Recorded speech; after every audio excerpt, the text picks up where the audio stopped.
C'est Maman Écureuil ASMR.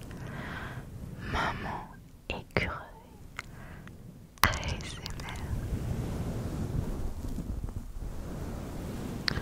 Ce soir on change un petit peu de fond, vous avez vu. Parce que ce soir on parle de sommeil et je me suis dit qu'un fond un petit peu foncé, ça pouvait vous faire partir dans un profond sommeil. Alors, cette petite lubiote que vous voyez là-bas, c'est des lumières de Noël. Alors, on n'est absolument pas à Noël parce que vous avez vu, je suis bronzée. Alors, toute proportion gardée, hein, je ne suis pas quelqu'un qui bronze énormément, mais pour une blonde, et ben là j'ai bien bronzé, nous sommes en été. Mais je trouvais que ces petites décorations, je m'en servais pas dans un look Noël, mais histoire d'avoir un petit peu de lumière sympathique pour un petit fond, afin de vous détendre.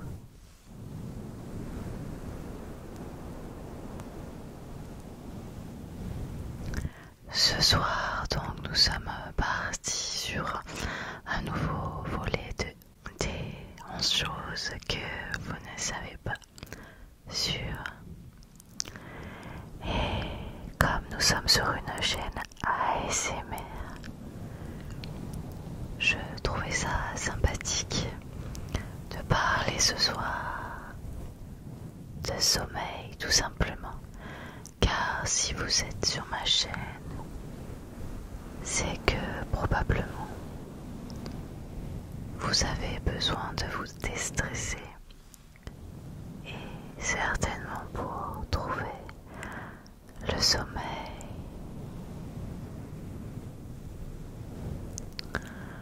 Alors, j'ai trouvé 11 faits plutôt insolites sur le sommeil. Et ce sera donc le thème de ce soir.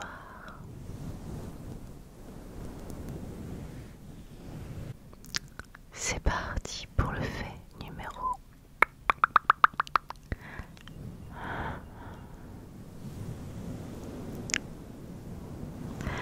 Un être humain passe en moyenne un tiers de sa vie à dormir. Au cours de votre vie, vous passerez à peu près 25 ans dans les bras de Morphée. Un être humain passe en moyenne un tiers de sa vie à dormir. Au cours de votre vie, vous passerez à peu près 25 ans dans les bras de Morphée.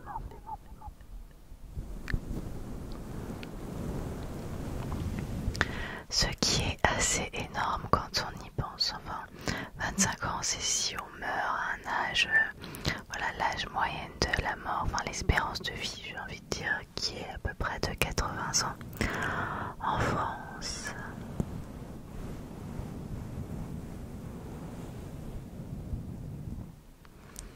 Fait numéro 2.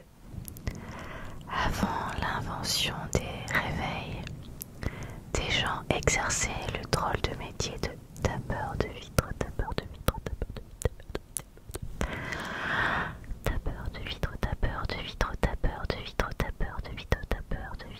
armés talons bâtons, ils venaient taper à la fenêtre des clients qui en faisaient la demande afin de les réveiller à l'heure souhaitée. Avant l'invention des réveils, des gens exerçaient le drôle de métier de tapeur de vitres, armés d'un long bâton. Ils venaient taper à la fenêtre des clients qui en faisaient la demande afin de les réveiller à l'heure souhaitée. Je trouve absolument génial l'idée. C'est vrai que les réveils n'ont pas toujours existé, mais par contre il fallait quand même se lever, donc à part avoir un coq à domicile qui vous réveille, je ne sais pas comment faisaient les gens, donc voilà, on le sait maintenant, il y avait des tapeurs de vitres. J'adore cette info.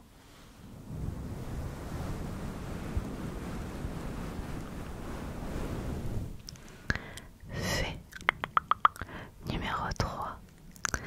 Il est absolument impossible d'éternuer en dormant. Il est absolument impossible d'éternuer en dormant.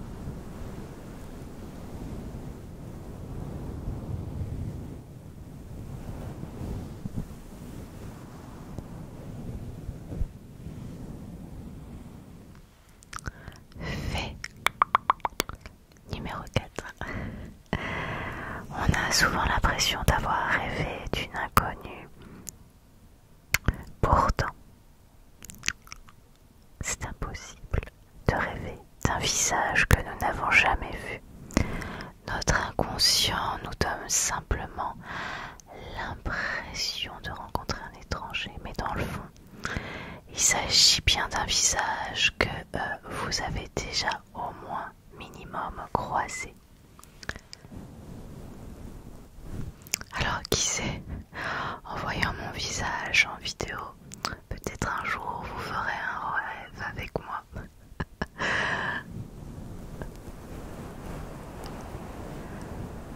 Parfois les rêves sont bizarres.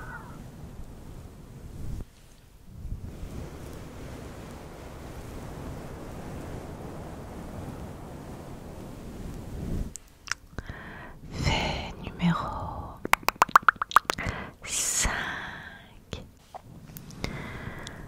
La clinomanie. La clinomanie. La clinomanie. La clinomanie. La clinomanie. La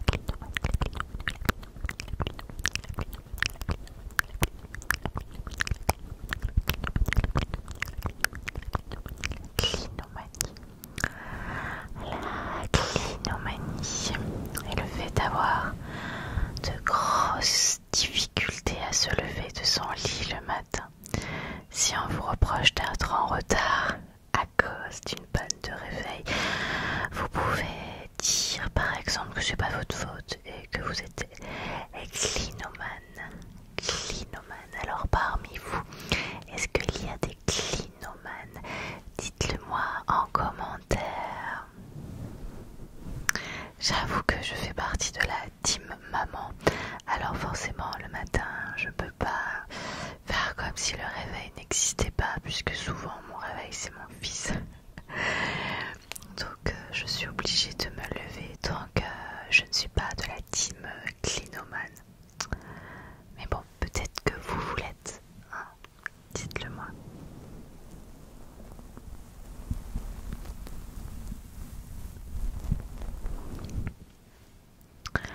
Fait numéro 6.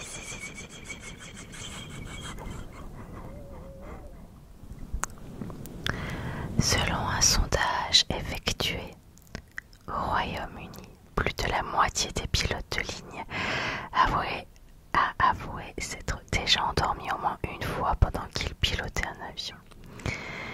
Selon un sondage effectué au Royaume-Uni, plus de la moitié des pilotes de ligne a avoué s'être déjà endormi au moins une fois pendant qu'ils pilotaient un avion. Cette information va faire flipper beaucoup de gens, surtout ceux qui ont déjà peur en avion.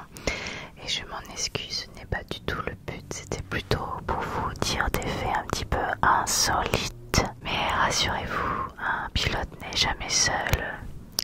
Dans l'avion, ils sont toujours deux. Donc, quand l'un se repose, l'autre peut prendre du coup les commandes de l'appareil.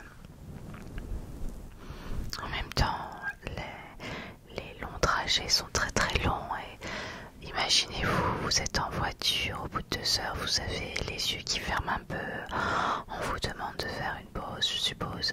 Je n'y connais rien.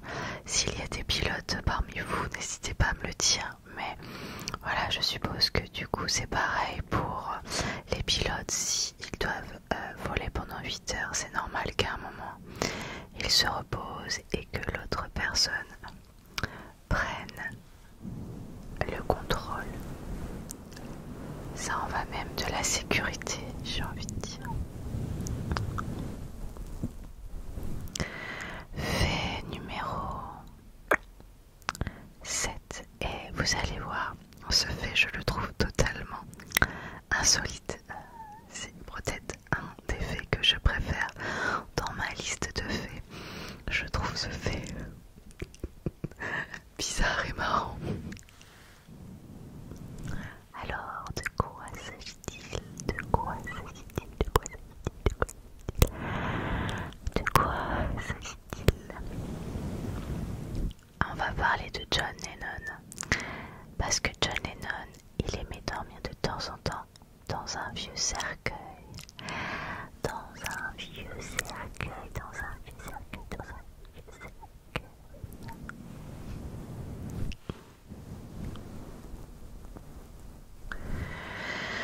Alors peut-être, voilà, il y aura aussi des fans des Beatles qui pourront m'aiguiller et me dire tout ça en commentaire. Je trouve ça totalement insolite, je ne sais pas pourquoi exactement il aimait ça.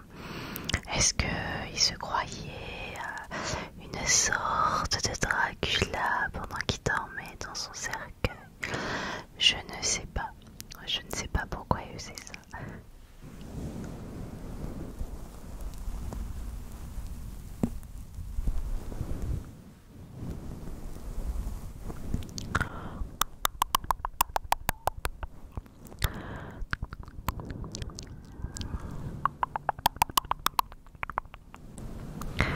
Nous arrivons donc, si vous n'êtes pas endormi, au fait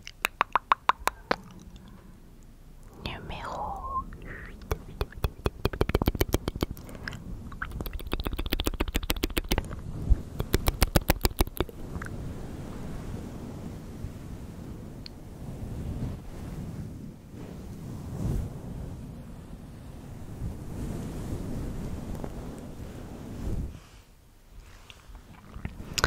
Selon une étude, les femmes font beaucoup plus de cauchemars que les hommes et leurs rêves impliquent plus d'émotions. Selon une étude, les femmes font beaucoup plus de cauchemars que les hommes et leurs rêves impliquent plus d'émotions. D'ailleurs, est-ce que vous faites beaucoup de cauchemars? Personnellement, j'en fais pas mal, j'avoue, mais beaucoup moins qu'avant. Ça ne fait pas si longtemps que ça que je connais l'ASMR finalement. J'ai une chaîne depuis toute fin janvier. Il me semble qu'elle a ouvert le 22 janvier. Voilà, mais je n'écoute pas depuis des années en fait. J'ai découvert l'ASMR lors du premier confinement. C'est mon mari qui m'en a parlé. En se moquant, je vous l'avoue, c'est pas son truc. Mais il m'a dit que logiquement ça devrait marcher sur moi puisque je suis très réceptive à tout un tas de trucs. Et il a eu raison. Et moi je fais des cauchemars depuis que je suis toute petite. Et c'est vrai que depuis que j'écoute de l'ASMR, mes nuits sont beaucoup plus calmes. Je ne dis pas que je dors beaucoup plus. Parce qu'en plus de faire des cauchemars, je suis aussi insomniaque. J'ai un sommeil très compliqué, j'ai mon cerveau qui réfléchit beaucoup trop et la nuit il ne s'arrête pas. Heureusement vous me direz sinon je serais morte, mais dans le sens où je sais pas pourquoi il faut toujours que je pense à 1 milliard de petites choses, de petits détails, de petits riens. Et ça c'est quand ça va, parce que sinon je fais des cauchemars en prime. Mais voilà, depuis que j'écoute de l'ASMR, j'en fais beaucoup moins. Vraiment, ça a été comme un pansement ou un médicament, je ne sais pas comment le dire. et j'espère que pour vous aussi ça vous fait du bien l'ASMR et que vous arrivez à trouver un peu de repos et de repos de l'âme en tout cas, et un côté anti-stress pour avoir des nuits sereines. Donc voilà, moi je fais partie de ces gens qui font beaucoup de cauchemars et j'ai commencé à faire des cauchemars très très petites. Moi je suis quelqu'un qui a des souvenirs très très lointains aussi, j'ai une très bonne mémoire et je me rappelle d'être vraiment petite, et mes cauchemars à l'époque c'était pas des choses construites comme maintenant, c'était des formes qui bougeaient, qui s'accéléraient avec des bruits très stridents. C'était les cauchemars quand j'étais petite parce que je n'arrivais pas encore à me construire des choses dans la tête. Et puis j'ai grandi avec ce côté cauchemar, mais je vous assure, l'ASMR m'a fait tellement bien. Et j'espère honnêtement que je vous apporte aussi un peu de douceur et d'apaisement pour vos soirées, comme les vidéos de mes collègues ASMR m'apportent. J'espère être aussi de celles qui vous apportent un petit plus dans vos nuits pour que tout se passe au mieux. Voilà, c'était le fait numéro 8 sur les femmes qui font plus de cauchemars et mettent plus d'émotions dans leur sommeil. Et après le 8, vous le savez, c'est le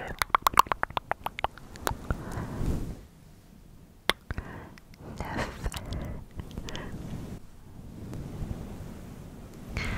Un bâillement dure en moyenne 6 secondes. Un bâillement dure en moyenne 6 secondes. La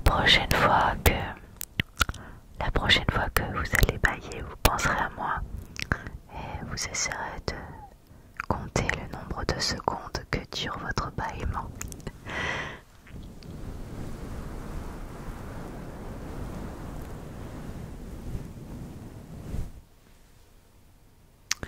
Après 9, c'est 10.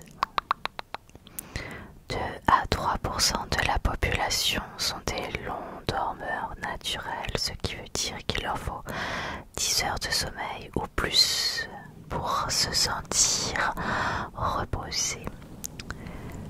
Donc nous entendons qu'il n'y a que 2 à 3% de la population qui a besoin de 10 heures de sommeil. Alors quand on parle de 10 heures, bien sûr, on parle des adultes parce que les enfants ils ont besoin de dormir plus. D'ailleurs, combien d'heures vous dormez par nuit? Je serais très curieuse de le savoir. Dites-le moi en commentaire. Moi personnellement, je me couche assez tôt car je sais que ma nuit va être chaotique et que si je dors pas un minimum d'heures, ça va être très compliqué dans ma journée, pardon. Donc je me couche vers 10h, à 10h15, généralement je suis déjà dans les bras de Morphée, je dors profondément. Je dors assez vite, oui, mais vers 2h, 3h du matin, une fois que mon corps est un petit peu reposé, mais pas suffisamment, forcément, parce que 4 heures de sommeil c'est vraiment trop peu. Et voilà, j'ai la petite caboche qui fait.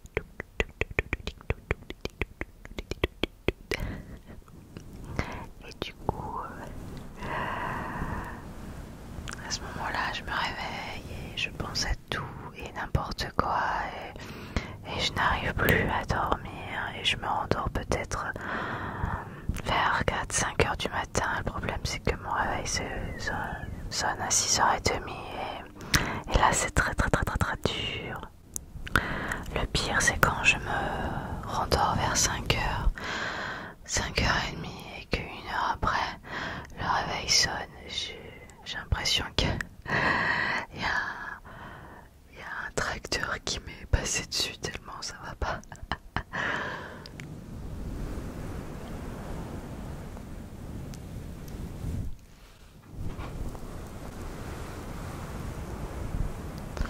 Cela me fait penser à une chanson de Jeanne Chéral en duo avec Jacques Higelin. Je ne sais pas si vous connaissez cette chanson.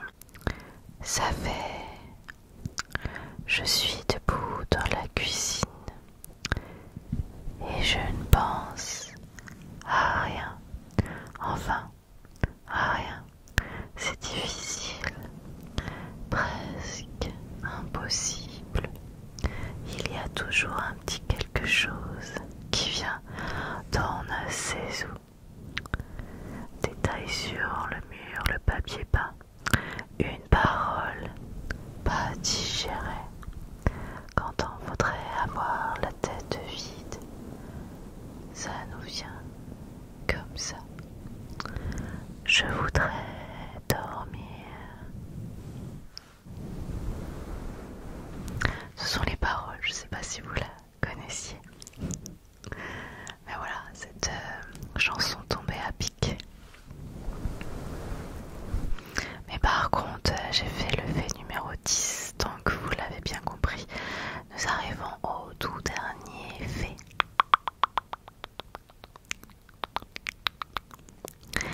Le fait numéro 11. Les chances pour que vous mangiez une araignée dans votre sommeil au cours de votre vie entière sont proches de 0. Et oui, c'est une légende urbaine qui a malgré tout la vie dure. Alors, qui n'a pas entendu un jour dans sa vie que pendant notre sommeil, on a avalé des araignées, des mouches, des moustiques, je ne sais quoi. Je sais que quand j'étais petite, presque j'avais peur de dormir en me disant je vais avaler quelque chose d'horrible. Et bien en fait, non. C'est une légende urbaine et vous n'avez pratiquement aucune chance dans votre vie d'avaler un insecte pendant votre nuit. Comme ça, vous pourrez être rassuré pour aller dormir. D'ailleurs, il est temps pour vous de fermer les yeux. De fermer les yeux, de fermer les petits yeux, de fermer les yeux, de fermer les tout petits yeux. Je vous souhaite une très bonne nuit. Reposez-vous. Avant ça, pouce bleu